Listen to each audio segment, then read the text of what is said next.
भागवत का सबसे बढ़िया अर्थ हमसे कोई पूछे तो भक्ति ही भागवत है।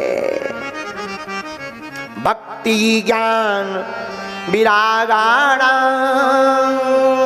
तत्त्वं यस्मिन् तद्भागवतम्। जिसमें भक्ति ज्ञान और वैराग्य के तत्व का दर्शन बताया गया हो उसी का नाम क्या है? भागवत। इस भागवत कथा में भैया 12 स्कंद हैं। कितने? बहुत विस्तार से समझाएंगे हम। 12 द्वादश 335 अध्याय हैं। 18,000 श्लोकों की संगता श्रीमद् भागवत है। और भागवत का पहला श्लोक, सच्चिदानंद रूपाय विश्वोत्पत्त्यादि हेतवे तापत्रय विनाशाय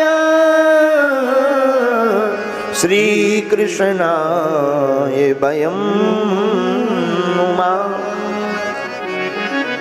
बोले सत्य चित आनंद तीनों से परिपूर्ण है। सत्य कौन सा? कृष्ण रूपी सत्य। चित्त कौन सा? भगवान कृष्ण रूपी चित्त। आनंद कौन सा? कृष्ण रूपी आनंद। आहा हा। अच्छा, आनंद भी कृष्ण रूपी है। हाँ, हम लोग कई बार बढ़िया जलेबी खाते हैं, जलेबी खा के कहते हैं वाह आनंद आ गया। अरे ये आनंद नहीं है, तो जीभ का स्वाद है, मजा है। फिर आनंद क्या है?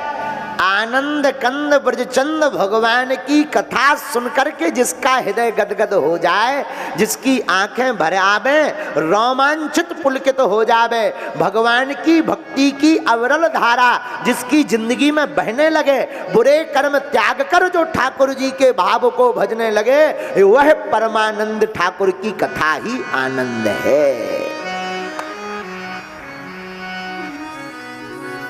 विश्वोत्पत्त्यादि, इसका अर्थ जानिए। विश्व की उत्पत्ति, पालक और संहारक के कारण श्री ठाकुर जी हैं।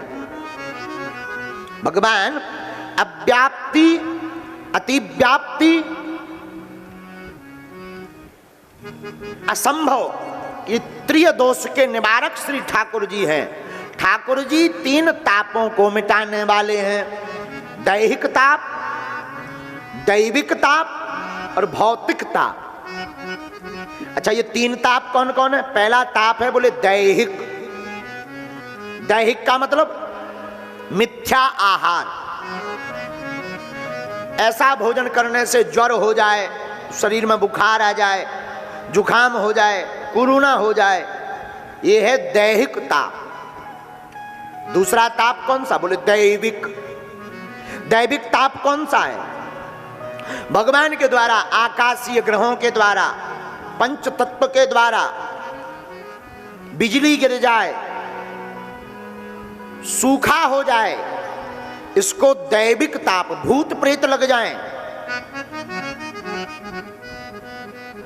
अब बोले भौतिक ताप कौन है? बोले भौतिक ताप है व्याघ्र, सर्प, ये काट लें और इसमें भी पिशाच योनियों द्वारा आपको कष्ट मिले। ये सभी जो है भौतिक ताप के अंतर्गत आते हैं। तो बोले क्या? विश्वोत्पत्त्यादि हेतवे तापत्रय विनाशाय। हमारे ठाकुर जी तीनों तापों को मिटाने वाले हैं। दैहिक को, दैविक को और भौतिक को। जो भगवान की कथा को 7 दिन तक निष्ठा पूर्वक सुनता है, उसके तीनों ताप मिट जाते हैं। ऐसा कथा का सार है।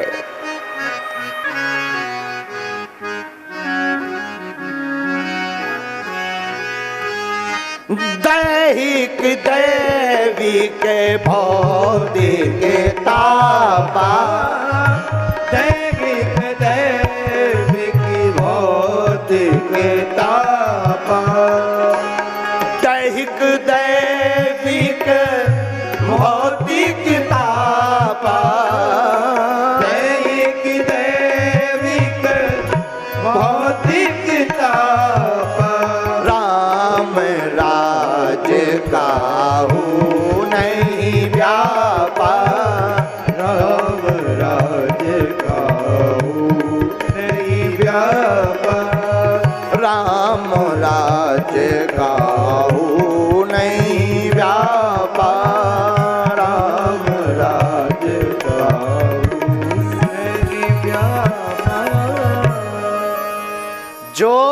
तीनों तापों से ग्रसित है भैया, वो ठाकुर जी की कथा को सुनता है 7 दिन तक। बोले कैसे?